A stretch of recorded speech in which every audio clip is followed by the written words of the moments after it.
Hello, and welcome to another episode of the Dungeon Masters Dojo podcast. This is a show for game masters and players alike. We hope to bring you tips and tricks to elevate your game and develop the art of dungeon mastery. I'm your host, Louis Aponte, and these are your dungeon masters, Scott Labby and Bill Robotile. Let's enter the dojo and see what they have in store for us today. Gentlemen? Louis, Hey. Bill, Hey. as the kids say, sup. That means what's up. Oh, okay. It's a greeting, common greeting amongst adolescents. I am hip to that age group. He's practically jiggy with it.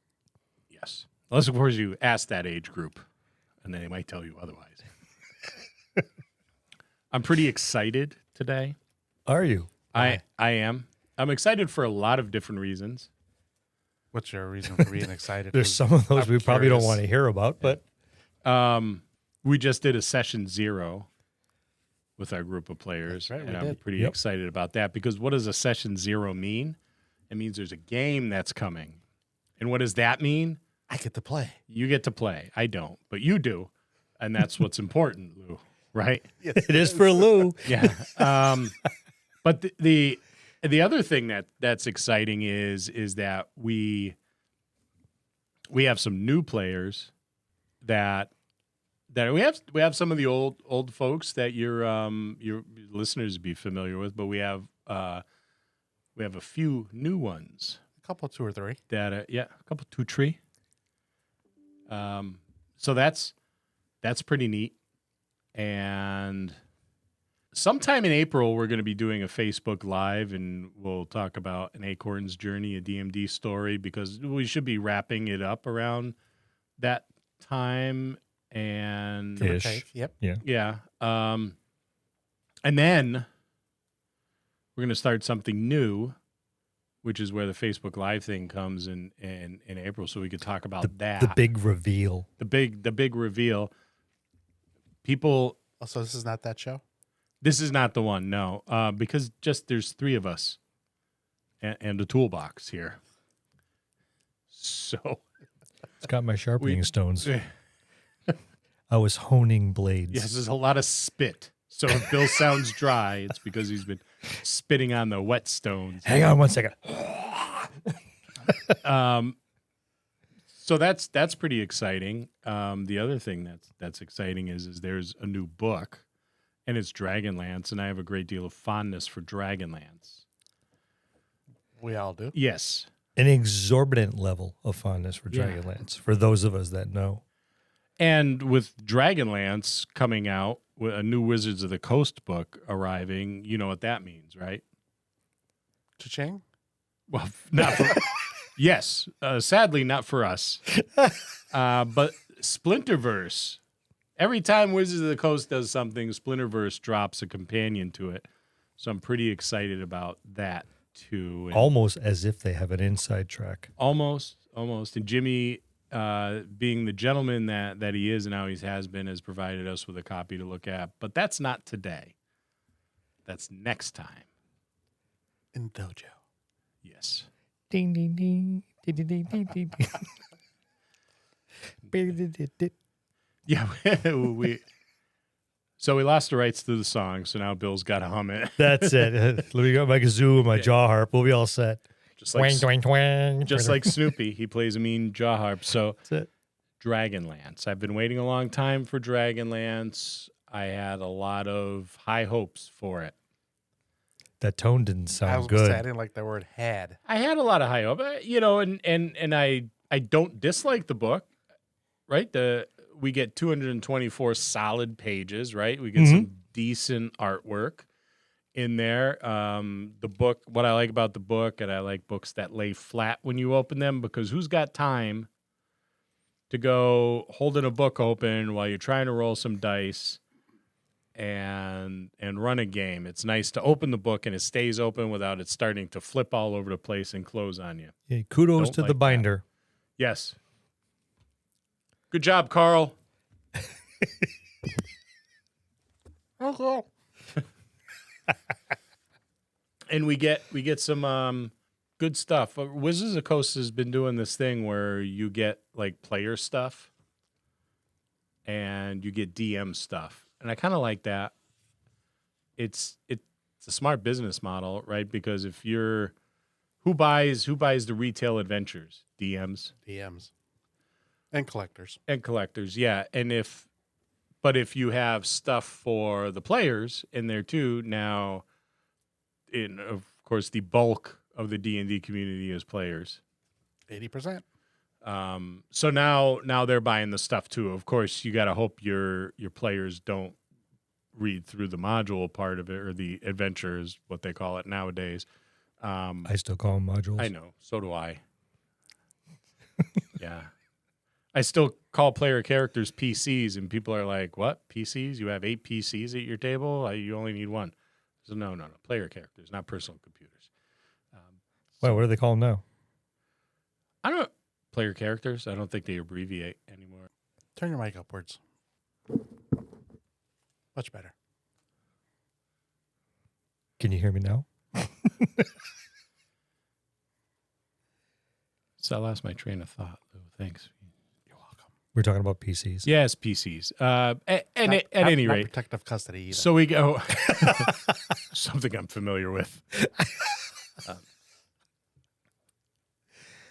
You get some decent player options here. You get a new sorcerer subclass, right? The lunar sorcerer, lunar sorcery.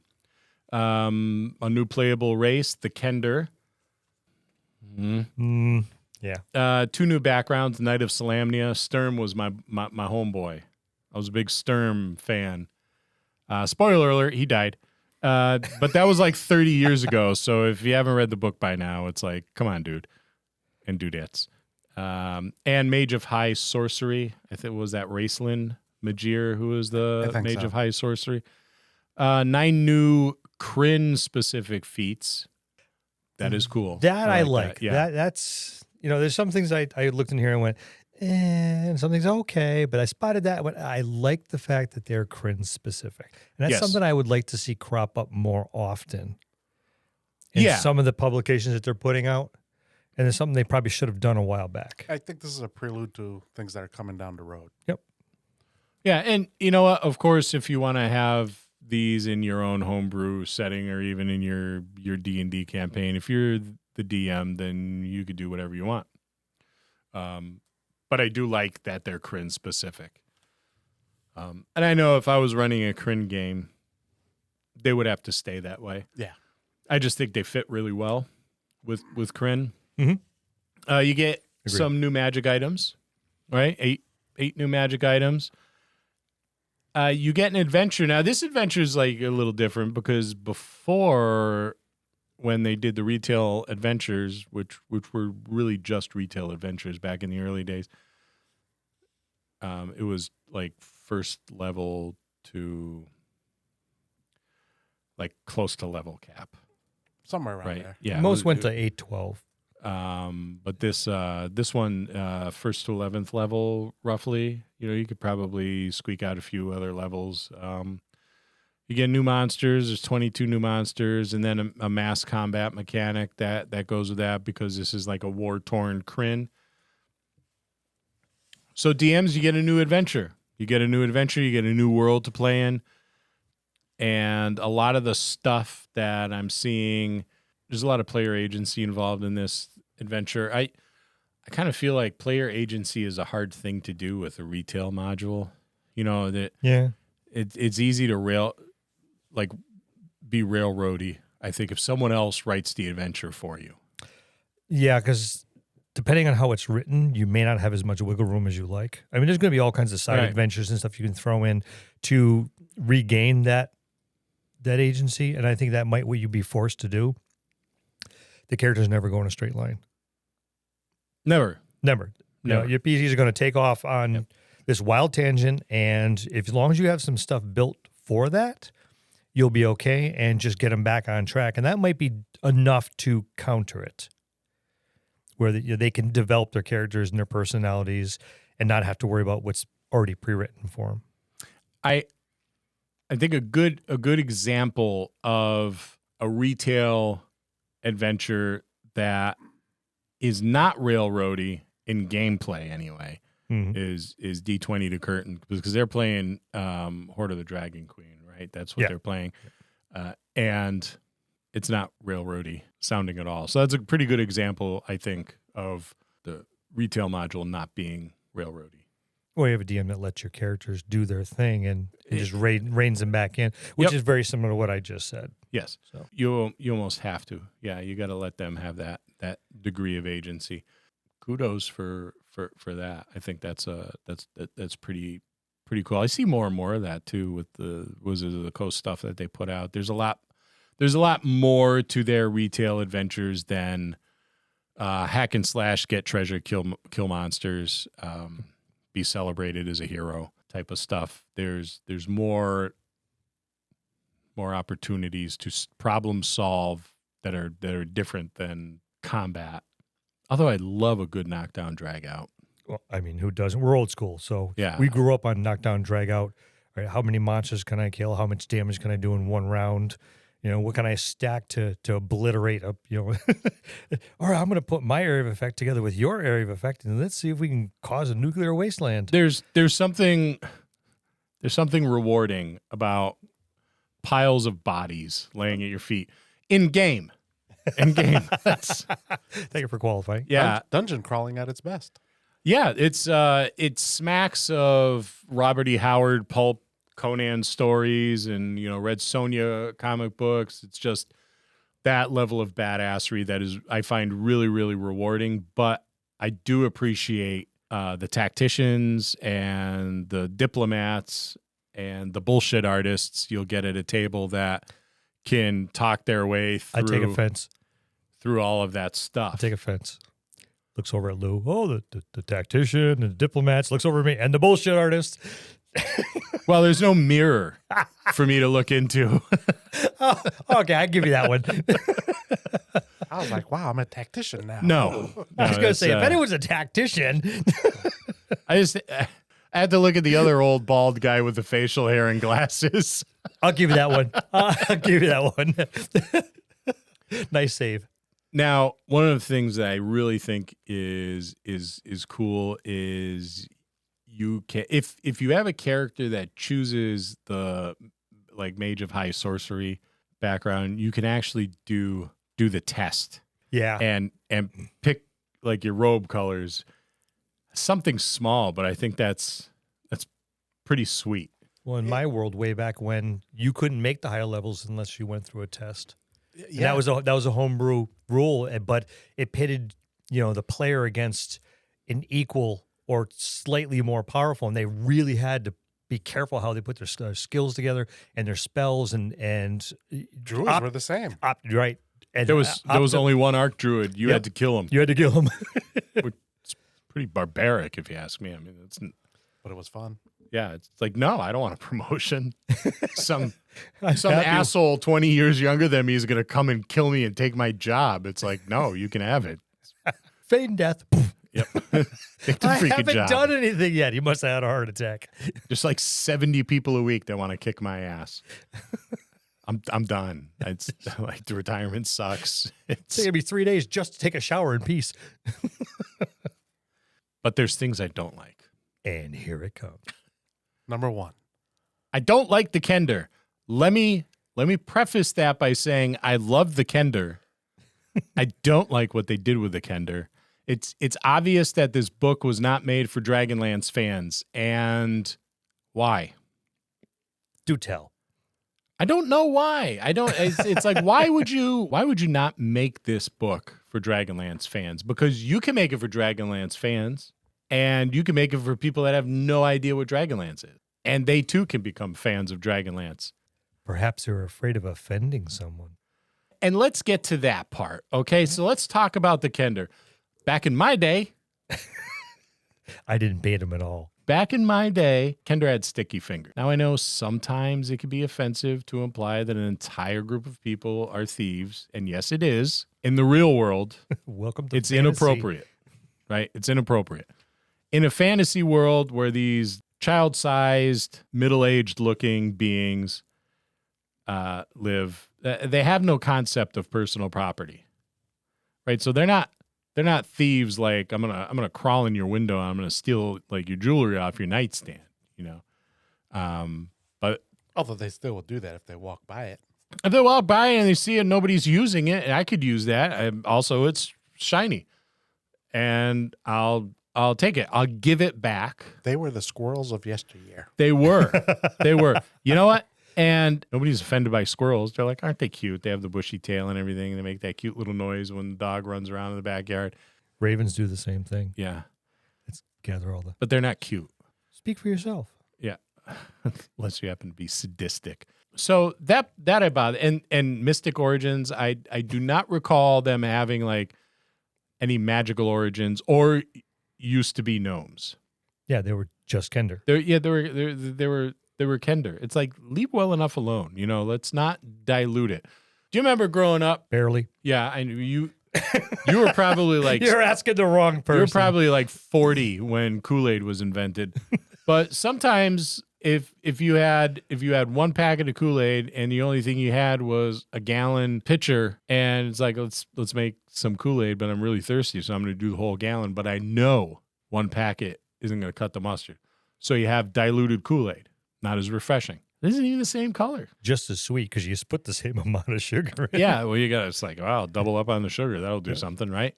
It'll drive my parents nuts and give me diabetes. But Kender in this Dragonlance book are diluted Kool-Aid. The flavor that made them really cool is no longer there. I see them as they over-explained them.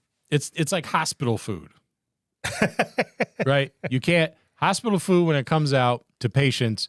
It's pretty bland because you don't want to have too much salt in like the chicken because someone with high blood pressure could have a heart attack. You don't want too much seasoning in the soup because there could be an adverse reaction. Sometimes it's not even whole. Sometimes they blend it and then they like form it into like a mush so it looks like it's supposed to be whole. That's what the Kender are. Kender are diluted Kool-Aid and hospital food. Not for nothing, but I just got out of the hospital a little while ago, and actually the food was really quite good. I don't know what hospital you were at. It was the one I work at. Like the hospital food's never good when they give them to patients. You had your knee done. I know. I was up on the top floor. I got good stuff. It was in the Ritz. Yep. Yeah, you were on heavy like painkillers. You don't know no better. They were probably giving you a steady diet of crackers. You're like, this cracker is good. All I know is when I asked for tapioca, it showed up by the quart. Well, I was ecstatic. Like, finally, someone wants tapioca. We've got 10 years worth of it in the freezer. So that part I don't like. It's like, listen, just keep it the way it was. What is wrong with it? Granted, I know I'm not the target audience for these new books because our generation's going to be dead in a couple decades, you know, and we'll probably be all confabulated in another like 10 years or so. So they're like, we can't, you know, really rely on these people. I'll miss you guys. And then what is up with no Gully Dwarves? I was hoping to get a Gully Dwarf player character. I missed it too. I even to the old book because I still I brought it with me and it's there, but it's not in the new book. So for those of you that are the target audience for this book, those of you that are not already Dragonlance fans, a Gully Dwarf was probably the finest dwarf ever created, except of course for like Tolkien's. But the Gully Dwarves were, imagine a trailer park in the Ozarks. Right. And I was the offensive one. Yeah. And the Gully Dwarves were smaller than normal dwarves. They're extremely hardy. They weren't very bright. What was the Gully Dwarf in the book's name? Boopoo. Right, the female Gully Dwarf. Boopoo needs to be represented here. They were awesome. Read the Dragonlance books. Go on like the Amazon. DM's Guild must have it. I'm sure right? they do. I'm sure they do. Get those old books. There's a lot of like flavor. And read the books. Read like not the game books, but the actual books. There's a boatload of them. Or even try to get the original source book. Yeah, get the original source, or get one that's a reprint or something. Yeah. But look that up. I think it was Dragonlance. Kryn for me was one of my favorites because it was different than the high fantasy Forgotten Realms. it had a totally different flavor. The gods like abandoned the world, so there were no like healers, no like clerics for healers. Let's take a moment to talk about our sponsor. You're a new DM who wants to jump behind the screen. Maybe you've been volunteered by your gaming group, but aren't quite ready. You've been watching people play games online or on podcasts, and you're thinking to yourself, where do they come up with all that descriptive narrative? There's no way I can do that. Well, don't worry. We've got a solution for you. What if I were to tell you that I can put a team of professional writers alongside you at your desk while you're prepping your game? Sounds pretty good, huh? With Describe, we can do just that. These narratives vividly describe monsters, places, spells, people, you name it. It's there, and there are more than 6,000 of these easy-to-search up, copy, and pastable, beautifully written narratives right at your fingertips. Confidently read these narratives aloud in your campaign and impress noob and veteran gamer alike. And the best thing about it is, the library of narratives is constantly growing, and it's affordable. Describe has graciously provided us with a discount for our listeners. Head on over to describe.com/DMD. That's DSCRYB.com/DMD. Use the code DMD at checkout to try Describe for 2 weeks for free. Links will be in the show notes. And now, back to the show. The enemy wasn't just orcs, right? They were draconians. And they would turn to stone when you killed them. I remember that well. Yeah. And We'll look it up now. they were cool. Like the bad and minotaurs were a thing. Yep. Yeah, there are in Crit. Now I want to say that you could play a minotaur. Maybe I was wrong, but maybe in the old book you could have a player character that's a minotaur, because the minotaur, I don't think were chaotic evil back then on Kryn anyway. I'm looking. They were like their own like species. They built, cities and towns and stuff like that. It was I know in my world we were playing them, but that I would oftenly incorporate things that weren't necessarily canon in the book, just to give the world a little bit more flavor. I liked that different slant on it. Now there was an urban legend, if you will, that Weiss and Hickman modeled this after their D&D game that they were playing. I don't know how true it was, but you could get all the books that they wrote, like the storybooks, the novels, in module form. Yeah. And play through the book's story. And that was pretty neat. I played through a few of them and had a really good time. But it just doesn't feel like Kryn. Nope. But yeah, for Minotaurs, you could be a fighter, a barbarian, or a ranger, but you were limited to level 8 and ranger, or be a wizard of high sorcery. Yeah, that was back in the old days when there were level caps on races on and everything. stuff. Yeah. Yep. And then Holy Order of Stars, level 10 was your max. Now, how many subclasses or subspecies of Draconian are in the old one? Because there's 5 in the new one. And I didn't see a player option for Minotaur, which is a shame, because that was one of the things that I really liked about Dragonlance. But they may add it in at a later time. Who knows? It could be. Maybe your Gully Dwarves will end up there too. I hope so. I really like the Gully Dwarves. Yeah, because the Minotaurs aren't even mentioned in the new monsters either, so they're not hiding there. There was 5. There was Aurochs, the Baz, Yeah, it's the same they have. the Bozaks, Kappas, Yep. Yeah. Oh, yeah. and the Civacs. Same thing. Yep. But I like the artwork in the old one better. It's the Elmore and Easley days. You Yeah, know, yeah. those two guys were, and it's not taken away from the artists that do any of the artwork for Wizards of the Coast now, because they're great artists, but the artwork is really evocative of that fantasy feel. Absolutely.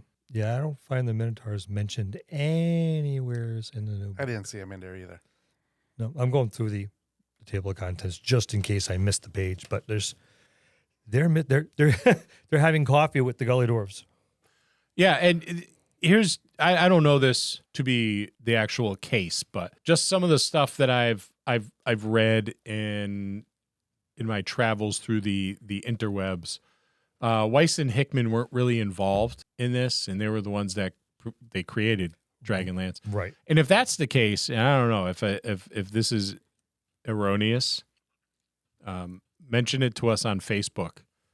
or send us an email or something from our webpage, because I'd like to know for sure. But if that is the case and that's the truth of it, then it's obvious to me that they had very little involvement. There's not a lot of Dragonlance or Kryn lore in the book. Like, there's huge chunks of it that were missing. Yeah, it started off okay, and I was like, oh, this is going to be good. And then where's the rest? Yeah, I noticed that too. And going back to the artwork. I think this was made for campaign usage. Yeah. That's the feel I'm getting. Yeah, I think you're right. It's an adventure. It's an adventure, not necessarily an information. I think this goes back to what Scott was saying, that there's less DMs out there, so they try to make this book for both DMs and players. Which is a wise idea. Yeah. It is. But for I don't want to use the term purist, but it's probably correct. Yeah.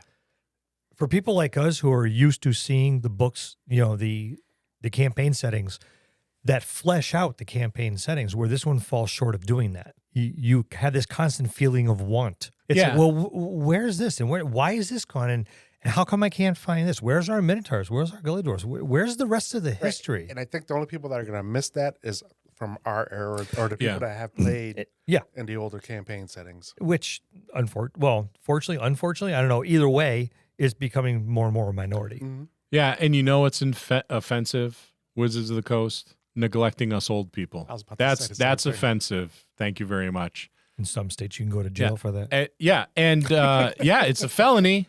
Also, you could give us what we want because we're used to it, and we'll pout and have a fit if we don't, and a larger print font, larger font size. And in more cases, we can afford the extra pages because we're a little more financially stable than your children that are buying the books now. So, I haven't played. Obviously, I haven't played through the adventure because trying to get Lou to actually run something is like pulling teeth. I want to play. Yeah, I know the feeling. But it just. It seems almost anticlimactic. Like, there's no like Soth is in it. I kind of feel like he's in it like Arnold Schwarzenegger was in The Rundown or the first Expendables. Like, Arnold Schwarzenegger walked by the Rock in The Rundown and like nodded. I think that's small cameo. Yeah, it's like Soth showed up. Yeah, I went in the back and it's like, wow, he has a third of a page write up and a giant piece of artwork and a stat block, and that's it. And he's cool. I flipped the page looking for the rest of it, and I'm like, that's it. He got a cameo. Yeah, and I understand there's people on the internet that are upset about taquisis. And that's not those little frozen taco things you get at Costco. Those are real good. That's the breakfast ones. Yeah. Taquisis is Tiamat. Yeah. Just a different name. Like Zeus and Jupiter. Yep. Same person. And it's been like that OG forever. For what, 40 years? Yeah. So it's nothing new. So stop getting your damn panties in a bunch. It's even mentioned in the DMGs, which was put out in the 2014. Yeah. Yeah. And Paladine is Bahamut. Yep. Yeah. Again, like Tachesis. Nice of them to mention in this book, but then people are like, what are you talking about? It's like, I've heard a few people say learn your canon. That's always what. Well, they're not going to learn it from this. There's a bunch of stuff missing. Well, instead of shooting it, it's like my wife. She shoots her goddamn mouth off before her brain and connects. It's like, God. And Bill can say that because she doesn't listen. Like that would change. We've been together for over 40 years. We've made it to the point now where we say whatever comes out either of our minds. At this point, it's a contest to see who outlasts the other. Sometimes I wonder who can be more offensive. Bernie. I tell you, she could hold her own. Let me tell you, she could hold her own. She's way more offensive. Because you expect it from me, and you see her some of the things come out of her mouth, and you do a double take, and you almost snap your neck. Going, did that comment come out of that face? I gotta pick up my jaw sometimes. Yeah, cute little blonde girl over there with the grin. Did she really just make me blush? Did she just insist that I perform an anatomically impossible feat? That's the clean version. So The adventure a little anticlimactic. I don't know if that's because they ran out of pages or it only goes up to 11th level-ish. Well, I wonder because or if there's something else coming. Well, I could believe be. there may be that, but I wonder if, like you said, because I thought I read something where Wise and Hickman weren't really involved, they could not use as much as they wanted to. Yeah, that's true too. Yeah. So Good point. Good point. So Wizards of the Coast just did what Amazon did with one of the greatest works of fantasy ever written. Shame on you, WOTC. Yeah. But don't get me started. That was a separate episode. Yeah, get me started on that. For one. further tirades, listen to episode number. Just a grumpy old man. I can't help it. You don't have no idea how much I enjoy this. I mean, one thing they did do is which I kind of kicked myself in the ass now for, but they put out multiple books with different covers. Yeah. Well, even still, even on both covers, all right, Soth is predominantly featured, and one of them very, very much so. Yes, but even in this one, there he is, upper right hand corner, front page, quarter of the page. But on one of them, he's actually on the front cover. Alt one, he is the front cover, and to give him so little right up in recognition in the book when you're using him as the selling point. It's Lord Soth, played by Jimmy. I expected more because I love Lord Soth, and I used him quite a bit as an antagonist. Yeah, he was like the quintessential Death Knight, a real like tragic character too. Yep, right up there with old school Strahd von Zarovich. Absolutely, both of them were. There was meat to them. Do you think maybe that's story. why they didn't Vecna as well? Yep. So. Do you think maybe that's why they didn't feature? Yeah, maybe there's a whole separate. That's possible. I hope so. Because he's going to be playing a Dread now. I hope they give him a proper treatment. And we've talked about villains before. Mm-hmm. You know what makes a good villain? Someone you can relate to, and that's why. Same thing. Strahd was like that, where I could be like, you know what? I get it. I get how he ended up the way he did because I could see that happening to me or anybody else. Well, you had the unholy trinity. You had Soth, you had Strahd, then you had Vecna. Yep. And those three were the absolute powerhouses. Great background stories. Just a lot of to them. And you didn't even have to come in contact with any of those characters. You just had to be on the peripheral, and you became aware of their power, their strength, their influence without even meeting them, especially at low levels. Then when you get at high levels, you get a little bit closer and closer. And if you were not prepared and you happened to cross his path or vice versa, then you found out truly how that legend came to be. One of the things that I have to give Wizards of the Coast some props for, and I've noticed this in the last several books that we looked at, and having grown up on pretty much every edition of D&D, we were all looking through artwork that was I would have to say Caucasian in its entirety, unless you went into the Oriental Adventures book, in which case there were the Asian cultures were represented very strongly in it for obvious reasons, but the artwork here in these books is pretty reflective of when it comes to humans, today's society. Yeah. I have to agree. They've done a spectacular job of representation across the board. Because I think you can't say D&D is for everybody and then have it be a monochromatic representation of the humans. I mean, when you talk about elves and dwarves and stuff, well, they're make-believe people. Yes. But to represent the humans, which are supposed to be very diverse. Yeah, and we're not represented as such initially. Right. And I think they've done a good job of that, because I think why wouldn't you want to attract young people to the game, right? The young people that come into the game are the ones that are going to be playing hopefully for the next 40 or 50 years like we have. Mm-hmm. So that's the target. Yeah. right? Not necessarily us dinosaurs. If I were a young, 10, 11, 12-year-old and I wasn't white and all I saw was white people, then Dungeons and Dragons is obviously and apparently not for me. Yeah. So the artwork there is, I think they've done a wonderful job of that, and that's going to attract these young people because, it is a game for everybody, but that's got to be represented, I think, in some way, shape, or form, so that it's accessible maybe to a more diverse population. That's all I got. I think that's all he has. Damn. He seems to be run out of steam, so. Just so upset about the Kender and the Gully Dwarf. And that's our look and at the Minotaur. Dragonlance, Shadow of the Dragon Queen. I want my Kender back. We'll see you next time in the dojo. Minotaurs too. That's going to conclude this episode. Thanks for tuning in and listening.